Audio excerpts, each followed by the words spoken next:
teman-teman semua, pernah nggak sih kalian itu lupa naruh HP padahal baru aja dipegang, tapi kalian masih ingat iklan minuman yang sering muncul di TV?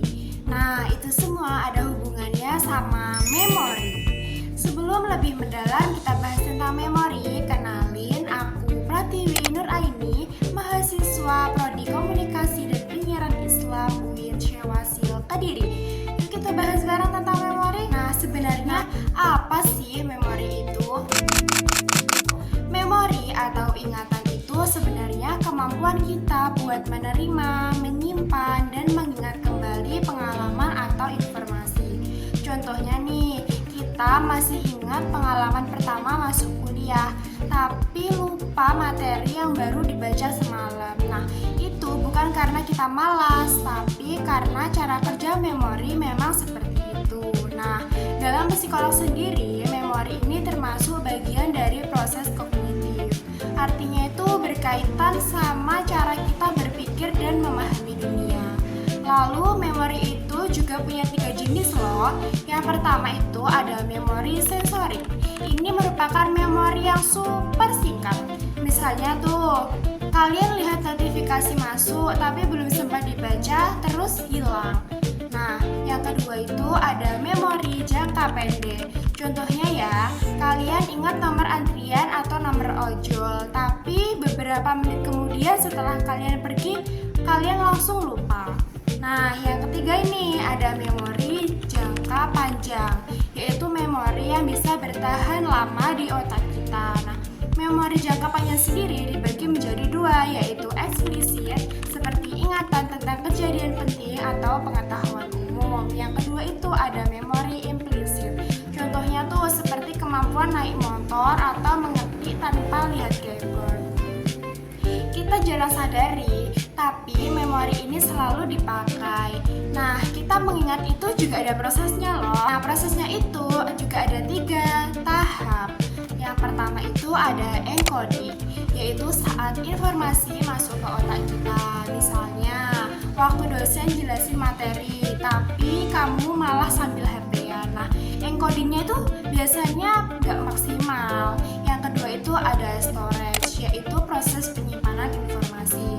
Kalau cuma dengar sekali tuh biasanya kan cepat hilang. Nah, itu prosesnya.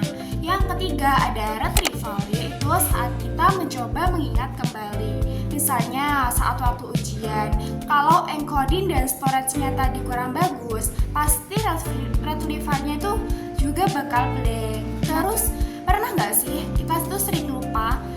Itu kenapa ya kira-kira? Jadi lupa itu wajar banget, bukan suatu kelemahan. Salah satunya tuh dijelaskan lewat teori. Yang pertama, teori penyeluruhan, bisa memudar kalau tidak dipakai. Nah, selain itu ada jenis teori interference, yaitu benturan informasi lama dan baru. Misalnya, kita belajar banyak materi sekaligus, akhirnya kan malah ketukar-tukar. Lupa itu sebenarnya penting. Kalau semua hal kita ingat, otak kita bisa kewalahan dan susah untuk fokus. Nah, salah satu cara biar lebih gampang ingat adalah pakai strategi mnemonic, yaitu mengaitkan informasi dengan gambar, warna, atau juga cerita. Makanya iklan yang ada di TV kan sering sekali pakai warna tertentu, karakter unik, atau juga cerita emosional. Tujuannya itu supaya gampang diingat. Dalam belajar, kita juga sering pakai cara yang sama, misalnya bikin singkatan atau mengaitkan dengan pengalaman pribadi kita sendiri. Contoh memori dalam kehidupan sehari-hari. Memori itu sangat berperan dalam proses belajar. Strategi seperti mengulang materi, membuat catatan, dan mengaitkan informasi baru dengan pengalaman lama biasanya membantu memperkuat memori. Nah, kurang tidur, stres, dan multitasking yang berlebihan justru bisa menurunkan kemampuan mengingat. Kesimpulannya yang kita dapat, jadi memori itu bukan cuma soal kuat atau lemah, tapi soal gimana cara kita menggunakannya. Kalau dipahami dan dilatih dengan cara yang tepat, memori bisa bantu kita belajar dan menjalani aktivitas sehari-hari dengan baik.